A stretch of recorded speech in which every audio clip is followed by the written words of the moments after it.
You are listening to the Thrive Podcast, where every week we dive into a practical, tactical tip to bring you from a life of simply surviving to thriving.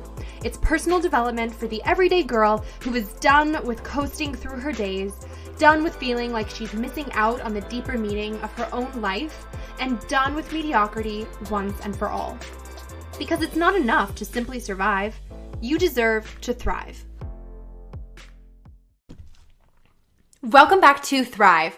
If you work in sales, today's episode is for you. And if you don't work in sales, today's episode is still for you. Our guest, Christina, is so savvy and so skilled in sales, marketing, and mindset. And whether you are selling services to entrepreneurs, shoes in Nordstrom, or vegetables to a toddler, I think you'll find value in all of these specific strategies she's spilling today. She walks us through her 8-step sales conversation and really highlights the difference between icky selling and sincere sharing, and dives into the mindset of pricing yourself too. Because while most people think their business needs fixing, it's actually your mind. Stay tuned through this conversation. Drop it 5 stars if you like what you're listening to. And without further ado, welcome Christina. Hey, thanks so much for having me. Yay, I'm so happy to have you on Thrive. I know you are a marketing girl like myself, but also a mindset coach, which is so cool. And I know we also share a lot of the same core values, which is awesome. But okay, I know you were in sales for 14 years. You consulted for a digital company that was a partner of Facebook's, which is wild. You became a senior sales manager by 24. You've done wedding planning. You have done it all. So tell us all about you, who you are, what you do. Give us your story. Yeah, quite the story, but I'll keep it short. I'm a career-long saleswoman. I started in sales. It was my first job. I was 16 and stayed in sales ever since. I've done a lot of like MLM, like network marketing and door knocking. I've done all of the crazy aggressive sales, and I loved it because I was able to build relationships. I just find like my natural ability to connect with people and build relationships is my way of like helping them achieve their goals, because I knew that I think I was around 17 or 18 years old where I wanted to be like a mindset coach, a life coach. And I'm just like, what do I know at that age? Like I've barely done life myself. And so I kind of went through the journey of that. And, you know, I had my mom in the back of my ear, who is actually, was an entrepreneur. My dad had a business, and she was always like, get a corporate job, get the benefits and all of that beautiful stuff. And I was just so dedicated to sales. But throughout that, I actually had a marketing sales job in corporate come across me, and I ended up taking the opportunity and I got hired. And so I kind of fell in love with digital sales, and that's where I learned all about online marketing. I was selling online digital real estate spaces to clients across Canada. So Facebook, their ads, SEM, SEO, all of that stuff, and really just fell in love with it. And throughout that journey, I just knew I had that deeper calling, but I wasn't able to find my footing. I didn't even know the online world really existed. And I thought it was more like being an influencer or a fitness coach. And I'm like, that's not for me. And so I went through that journey of trying to like self-discovery and find out where I wanted to go. I did have a life coach at that time, and also did have a wedding planning business. And throughout that journey and working with coaches, I actually discovered the online world of digital marketing, and being able to take all of my experience and, you know, tie it up in a nice little bow and be able to help my clients really boldly claim their success and be able to amplify their voice and be able to increase their influence and impact without having to sacrifice their health and relationships. Because I know when I was in the wedding planning industry, and just me, myself, I used to wear busy like a badge of honor. And so I just forgot to live a life. I was just too busy creating one that I forgot to live my own. And so I made that promise to myself when I transitioned over, that I was going to, you know, kind of hustle with purpose and have more balance. And so here I am. I ended up creating the S method, which really enables my clients to gain massive clarity and confidence and be able to have a purpose-driven strategy that aligns with them so that they can take consistent action and implement. Because I think that's like a big piece that a lot of people don't do is, they're kind of just chasing the shiny objects. And so I really just help them consistently implement with a purpose-driven strategy so that they can reach their goals. And that's a little bit about me and my story and how I got here. That's awesome. I didn't realize you had worked really, truly like every single form of sales you can possibly find yourself in. So now I'm curious, what would you say is like one common thread between, or one essential thing that kind of is the same, whether you are in network marketing in an MLM, or whether you are a car salesman, or whether you're selling real estate, or whether you're selling shoes at a Nordstrom? Is there any sort of specific sales strategy that you would say applies universally, unilaterally across every single vertical? Yeah, the key is it's the relationship. It's the enthusiasm of what you bring to the table, and like truly wholeheartedly like loving and believing in what you are doing and coming from that place of service. Because a lot of times people think sales is like icky, but it's really like sincere selling. It's sincere sharing.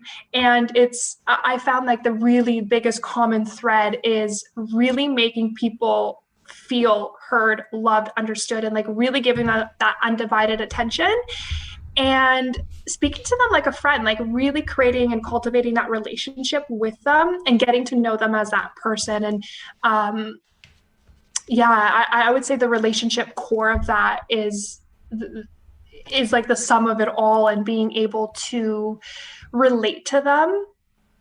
And I found that what made the biggest difference for me, it was just more embodying who I am myself and being able to be funny and be able to build that relationship off like humor. And I found that was really like the biggest difference of where I've seen clients say yes and where I've seen them say no. And it kind of just came down to the energy behind how I was showing up. Interesting. So what do you think, if there are any, what do you think is like the biggest misconception about working in sales? That you have to use these scary tactics to make people buy from you, which is pretty much what I call manipulation. Like a lot of times, I was about to say, it sounds like psychological manipulation. A lot of times people think that that's what you have to do because we've all had a poor sales experience. We've all been sold something we didn't want or didn't need, and maybe have even felt like a number at some point. So we've all experienced that. And I think when we are entering a sales conversation, it's we naturally have our guard up, right? We are naturally on autopilot of giving an objection because we want to be safe. And so I would say that a lot of times people think and have those icky feelings, so they think that they need to use these scare tactics, or they feel like in the beginning of a conversation where you're like fact finding and asking questions, you're asking those questions only for the purpose to throw it back on them, when really it's to understand if you can help this person, and like really understanding what it is that they need and being able to provide that if you can. So I would say not having to use scare tactics is something that a lot of people feel like they need to do. Can you give us an example? Because I'm sure every listener has had an experience, like you said, with sales, for better or worse. But can you give us an example of maybe how you present it for people that is different, so that people can really understand what that looks and what that hears like, what that sounds like when it is not this like icky sales script where people automatically get defensive and you feel like you're going to walk away with, like you said, something you don't even need, don't even want. Like, what aspects of the conversation do look intentionally different? Yeah, so I'll share a little bit about the objection part, because I feel like that's something that a lot of people always want to know. And, it's so natural in the conversation that it's going to happen. So for anybody listening, just know that just expect it. Like objections are completely normal. And I do find that that's kind of where the conversation really does start, because, things come up that may have not come up in the conversation before. So for me, if I get like the objection of, it might not work for me, then I'll ask them, like, what part of it do you feel like won't work? Like, because really the only way for something not to work is if you don't work, if you don't show up, right? Because you're not responsible for your clients, like you're responsible to them. But it's really like asking those deeper questions, even if it's something like, if they don't want to go with it, it's asking them, well, what would your plan be if you don't go ahead with this? What would it look like? What would life look like? What would your business look like? What would it look like if you walked away today, or, took in the time to think about it and you said no? Because they're not really saying no to you. They are saying no to themselves. And so asking them, well, what would that look like? And whatever they say, you can ask that question as a follow-up question. And then you can just simply say, well, if that's what it's going to look like, wouldn't it make sense for us to do this? Wouldn't it make sense for us to go ahead and be able to do A, B, C, and D, like everything that you would propose in your, or everything that you provide or facilitate in the transformation in your container? So even just something as simple as that is, well, what would you do if not? Like, what would that look like? And then just stating, well, wouldn't it make sense for us to do this? And then kind of go back into the trial close of asking them, well, I'm kind of ready when you're ready type of thing. And so that would be one thing that I would do different, and really just understanding where the fear is coming from. Like if someone says that they need to think about it, I'm all for that. Like another big misconception is people think that if they don't close on the call, that they're going to lose that sale forever. So they're going to do so you need to do everything in your power, AKA that manipulation, to get them to say yes. And, sometimes we're all different buyers. Like we all have to think about it. And not all of us have to think about it, but I know I'm that person that wants to think about it. So I honor when other people say that, or they want to talk to their spouse. And even just as a follow-up question is, I'm a shared household too, and I run everything by my husband too. Like, even asking like, what if he says no, or does he know that you're seeking help? And just trying to understand where they're at in the conversation.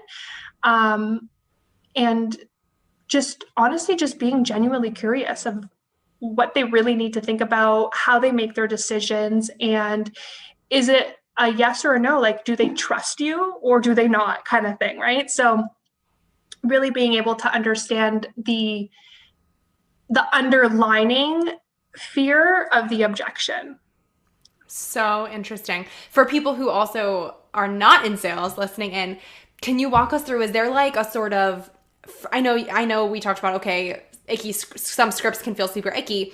Is there a certain script or framework or something that you start off with or that you do follow that is not icky? That like what is sort of the order of operations, so to speak, that you do? Sure. Yeah. So I can walk you through, I have an 8-step, it might sound like a lot, but an 8-step process of a sales conversation. And the beginning part is one of the most important part, because typically a prospect is going to know if they want to work with you within the first few seconds or minutes of the conversation. So in the beginning, it's so important to build massive rapport. And I don't say massive lightly, like you want to do your homework before you get on the call with clients. Like check out their Instagram, check out their Facebook. Do they have pets? Do they have a family? Do they have kids? Like know them as a human and stalk know them yes, basically creep them and stalk them a little bit. And I find that in that conversation, it's like, oh wow, like this person actually took the time to investigate me, basically. Like, and it's also being able to provide that common ground in the beginning of the conversation. Like, hey, I saw that you have a pet, like so cute. I have a dog too, or whatever. Like, I don't, but if you did, you relate to them. But or you have kids, like what are their names, how old are they? Like people love talking about themselves, and you're building that connection, because at the end they're not buying the mechanics of coaching, they're not buying the 60-minute calls with you, they're buying you as that individual to help them pave that path. And you guys are going to be spending a lot of time together, so it's important to make sure you guys like jive, like you're going to be spending that time. And so I go through building the rapport, and then I'll ask them questions like what their goals are, what their vision is, and kind of like awaken the problem a little bit and trying to understand what they're really after. So, you know, some of my clients are like, well, I want to hit 5K months or 10K months. Okay, but why?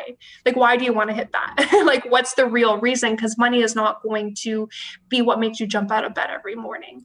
And so once I've kind of gone through the part of awakening the problem, understanding where they're at, I go into the visualization. Like, what would you want things to like look like? What would this look like? What kind of impact would it have on your business and life if you achieved A, B, and C? And really understanding like the impact phase on what the problem is, and then also what the solution would, what kind of impact would both of them give to you. Once you've awakened like the problem and then you go into the solution, you want to start asking them, well, you could, after from there, actually you can go into presenting your offer, but you want to be able to like present your offer the whole time and being able to relate to them. So if they had said something like, you know, I'm struggling to book clients, you know, one of my clients struggled with that and I completely get it, or I struggled with that. So I understand where you're at and how it feels. One big thing that I do that I don't know that other people do, I've never experienced this myself on any coaching sales calls or conversations, is really acknowledging how well they've actually done and really asking them, well, what are your wins so far? What have you achieved? Because most of the time we don't really give ourselves that permission to enjoy how far we've actually come because we're too busy looking at the gap. And so I always have them highlight what they've done. And I will say, well, that's amazing. You've done all of this. So what you really need is just a little bit of help to close that gap. You already got this, right? So you're giving them that motivation, that empowerment, because they do. Like they don't need a coach. It's more of, you know, it's nice to have being able to pave that path and have somebody in your corner for the accountability and the empowerment. So that's one thing that I do that is also different. I haven't seen or heard people really talk about that, is I just acknowledge how well they've actually done, almost in the way of like, I'm selling them not to sign up with me and letting them know like, you only have a little gap to close, but I can totally help you. And then we can go from there, kind of thing. So I think it's important to highlight their wins and not just allow them to wallow in like their fears and their doubts of how far they still have to go. Mm-hmm. I think that's so cool that you do that, and definitely so important and so impactful. And I can relate to that myself, just as someone who has been on the receiving end of sales calls where people, you can hang up the phone and feel really crappy about yourself. Where it's just like, wow, like I feel like now I need to spend $10,000 to be the person that I want to be. And you're just like, wow, this is the pits. Like, and that it almost makes you feel guilt tripped into signing up for something. And then it's confusing, and then it's hard. And then it just makes everything more awkward, more frustrating, and not as much of a fun journey of transformation as it could or should otherwise be. So that's also interesting too, and kind of segues beautifully into the fact that you do work with mindset as well. So I love that there was like a positive affirmation that you ensure you're throwing into your calls. Can you walk us through the connection between marketing and mindset? Because I know from being in marketing myself that they really go hand in hand. Yes. But I feel like they're, like you said, they're surprisingly not always presented as being directly correlated. So walk us through what you see as like the connections between the two. Yeah, so I definitely do agree. They're two peas in a pod. Like it's what ends up happening, and I've seen this in so many of my clients, and I've even been there myself, where I felt like there was just something missing. Like I was on the hunt for a secret sauce, for a secret blueprint to, you know, get me to my goal as fast as possible. And sometimes I wish there was, but there isn't. You gotta, it's the journey. And what I see often is that most people always end up feeling like their business is the one that needs fixing. So maybe they have some foundation. And we live in a world of information. There's no shortage of it. And I find that with coaching, it's really, how can I take this information and customize it to me, to my business? And so what I often see is, people try one thing and they're on this like strategy bandwagon, and they always feel like the business is the one that needs fixing and it's the business's fault, but really it's a you problem, right? And it's really being able to align yourself to what feels good, because there's no one strategy. There are a million strategies, and it's not like one post is going to blow up your business, or that one freebie, or that one story. It's an accumulation of everything and your consistent efforts. And so with me and like with my clients that I work with, they feel like, or they felt like something was missing. And most of the time the answers are always internal, right? Nobody can tell you. And I thought in the beginning, one of my like pivotal learning curves was where a client was like, yeah, I want to change my niche. I'm like, okay, cool. Let's do that. Right. But then I'm like, wait. Why do you want to do that? Right. And so it's not being able to enable your clients, you want to empower them. And so I found that, sometimes people will just agree and do something, but not challenge them. So I started challenging my clients and saying things that they might hate me for, but I'm going to say it because no one else is going to tell you this. So I'm, doing my due diligence to make sure that I'm empowering you. So,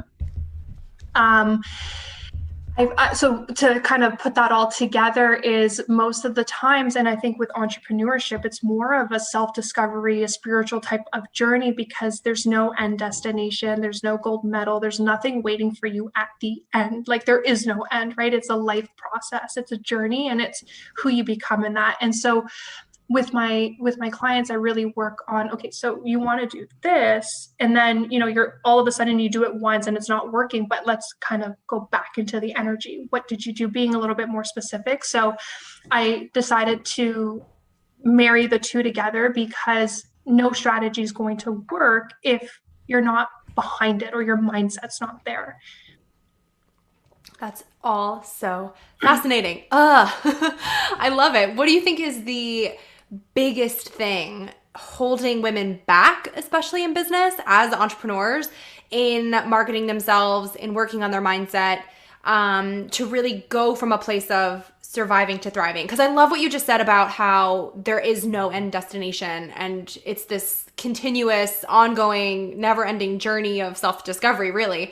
So in that thought process, if there's a threshold between, all right, I'm just getting by, I'm barely surviving, versus I am working on my mindset, I'm working on myself, I am learning new strategies and working on my marketing strategy or my sales strategy, whatever, what's kind of like the biggest thing you've seen that maybe takes people from that point A of I'm just surviving here to that point B of like, all right, I'm on my journey, I'm not at the end destination, but I'm thriving? That's such a great question.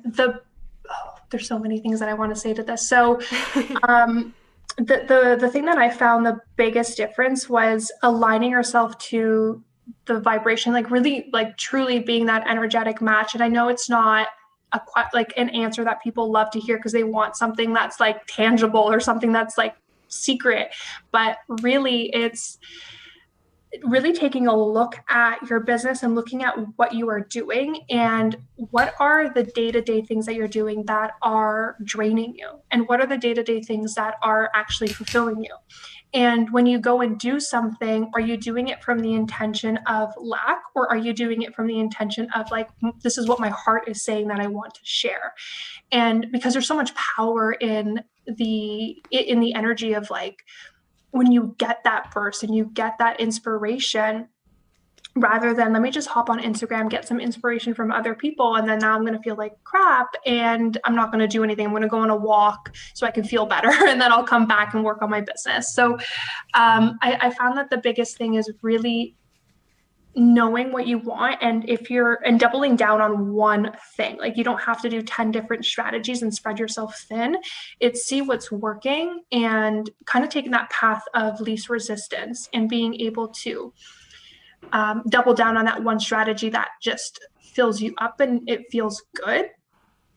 and being able to align yourself to what it is that you're truly asking for. So sometimes if we feel like we're doing all of the things and it's not working, go and examine your energy, your mind. Are you constantly doing, and how often are you giving yourself that space and time to be creative, to be in your own energy, and just to be open to receiving without having to feel like you have to do a million things. It's a balance. It's definitely like an art and a science of the two. Yes, I'm so glad you brought that up too. We talked about that on a previous episode, but it was in the context of fitness, which is hilarious because I think it's so relevant literally regardless of what field you are in life, but just the idea of rest and how like if you're a bodybuilder or you're trying to build muscle, you cannot just keep going. You will hurt yourself. You will not help yourself. Like rest is such a crucial part of the plan. And I think you're absolutely right. If you don't give yourself that time and space to step back and receive and reflect, you're not helping anybody, let alone yourself. So having that time is like a non-negotiable. Totally. And I love that you use that fitness example, because one of the things that I always say is you can't work out for 6 hours a day and expect to get results. Like your muscles actually grow when you rest, right? So it goes the same for everything. Like you have to take that time to be and rest and, absorb and internalize everything that you are learning and have it go through your filter and, then show up and share your thoughts on it. Yes. Okay, so drop us some tips on pricing yourself for all of the entrepreneurs or aspiring entrepreneurs in the house. You've created this product or you have this service and it's awesome. What's your strategy for putting a price tag on it? So I have a few different methods that I teach my clients kind of depending on where they're at in their journey. I would say the biggest thing is the price on transformation, because most people price on what they feel like they're worth. And, we're priceless. You can't put a price on yourself. And it's really taking that, okay, one thing that a lot of, especially new coaches, what they kind of forget is all of the experience they had before.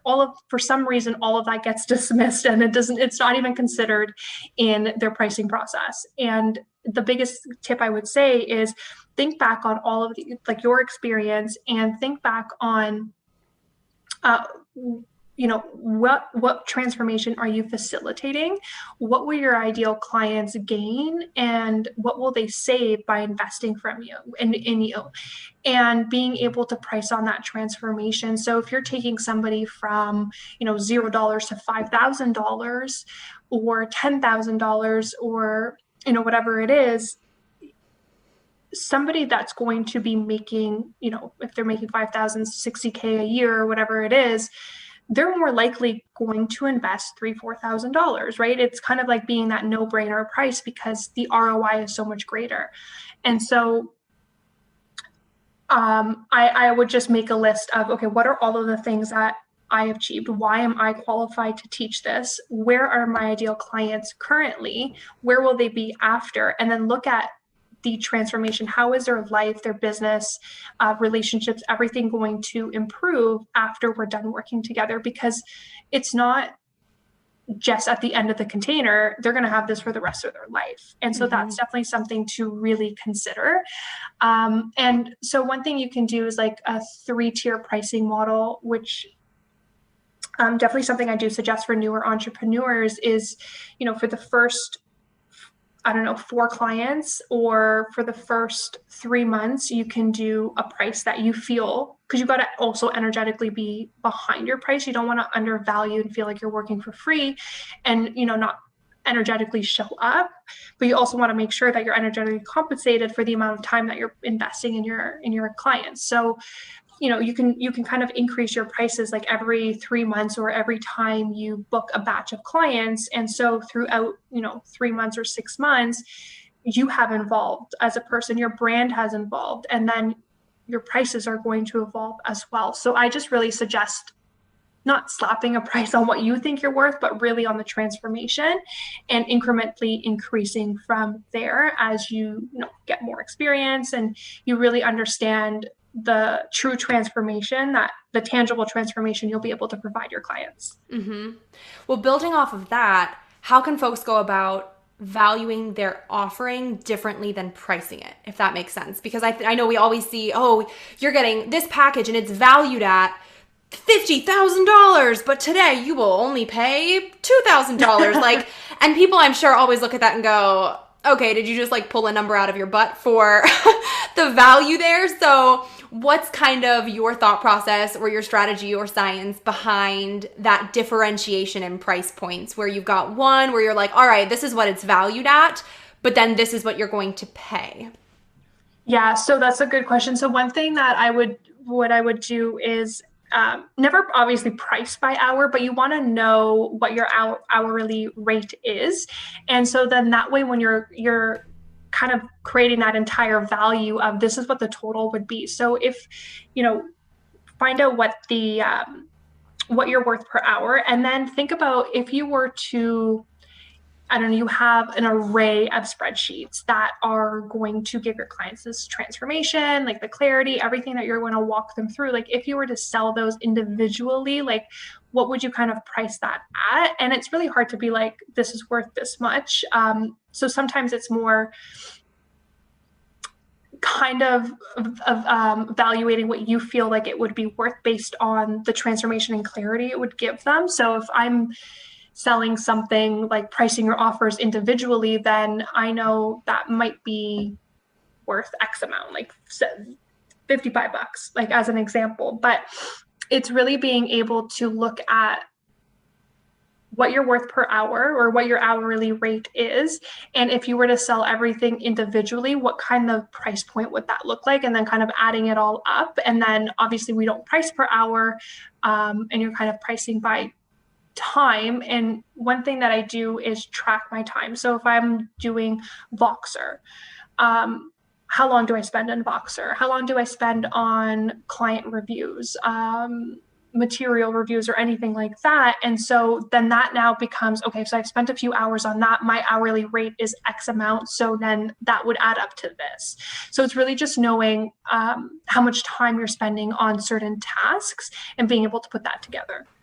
That's awesome. So since you kind of, you do pricing, you do mindset, all of this, do you have any favorite, do you do any sort of like money mindset affirmations, or just like favorite resources or anything for, because I feel like so much of pricing is also, pricing yourself, I should say, is also very much directly correlated to your personal money mindset.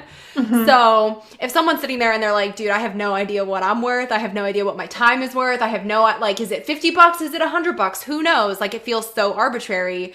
Is there anything that you like to say to yourself, or that you encourage your clients to say, to kind of, you know, feel more like a badass, or like raise your vibe, as they say, with how you're approaching your own value and you're actually putting a price tag on your services? Yeah, one thing that I know when I was starting out, and I had a little bit of that imposter feel of, wow, who the heck is going to pay me this much to kind of hang out with me? Because that's essentially what's happening. And I would always say the transformation of, I provide a service, or I facilitate a transformation that my ideal clients need and want, that will improve their life. And so I kind of just like repeat anything that comes up, like I'm a money magnet, like, or I am providing a service my ideal clients need and want, and I'll just kind of repeat that to myself. And one thing that I added on to that was, if I feel anything less than, then it is my fear speaking, and it's not my truth. So that's one thing I would say on repeat. Mm-hmm. I want people to mentally underline that too, because our fears and our doubts are there to keep us, quote unquote, safe. And it's like your fight or flight situation in your brain is kicking in. And if you start going into something that feels uncomfortable, of course your brain is going to go, whoa, baby, like that's, you sure about that? Like, and it's not necessarily meaning that you are not worth what you're trying to do, or that you shouldn't do what you've got your sights set on. it's coming from a place of like, you're venturing into new territory. So don't write yourself off, or don't write your product or your service or your idea off just because it has a little bit of doubt or a little bit of fear associated with it right now. I think it's important to be willing to sit with that and explore it and push through it. Yes, absolutely. And because it's really just, your fear trying to yank you back into your comfort zone, because it's a defense mechanism. It keeps you safe, and that's all that, it's designed to do that. And it's really going through and repeating, one thing that I always get my clients to do actually is when they do increase their pricing, is I have them repeat it to themselves, like say it in the mirror, like continue saying it to yourself until it just rolls off of your tongue and it becomes easy to say. So that's one thing that I would suggest anyone to do, is if they're going through that increase, it's just like repeating it, but just know that it's always your fear that's coming up and trying to keep you safe, and it's not ever your truth speaking. So for a girl listening right now who has a big goal in her head or a big dream on her heart, one that she fears is too big, what would you want her to know? Ooh, I would say dream bigger. Dream bigger. If it scares you, then that's good. And I always say that if you desire it, it desires you back. And I find that no goal is, too big. Obviously, there's no time frame to achieve it. Like say that that's what you're working towards and work backwards. But for anyone that, feels like they have this astronomical goal that they're trying to go after, just know that it's possible for you, and know that it wants you back as much as you want it. So just keep it at your forefront and continue doing what you need to do to get there. Awesome. And on that note, oh my gosh, thank you so much for being on Thrive. I want to get your take on a question that I ask everyone who comes on Thrive, and that is, what does thrive mean to you, and how do you strive to thrive in your own everyday life? Ooh, thrive to me, that's a good question. So for me, I would say it's balance. It's being able to have that yin and the yang, right? Like being able to like know when to push and know when to pull, and be able to incorporate balance in everyday life, because if you're not enjoying it, what's the point, right? And I find when you bring the fun and joy into everything that you do, like you truly do thrive internally, and then your outer world just starts matching that as well. So for me, it's that inside out type of job, but I would say enjoy all of the moments and just incorporate fun into everything that you do. That's awesome. Well, thank you so much for joining us today, Christina. It's been so fun chatting. Tell everyone where they can find you online if they want to connect with you more. Yeah, so I am on Instagram. My handle, it's Christina Sergnese. I guess it will be in the show notes. But that's where I hang out. Come say hi. Let me know that you came from the Thrive podcast. I would just love to say hi and celebrate you. Wait, before you go, make sure you're subscribed to never miss an episode of Thrive. Drop 5 stars on your way out if you like what you just listened to, and come join the party on Instagram at thrive.podcast to stay inspired and thriving all week long. Thanks for tuning in. It's your time to thrive.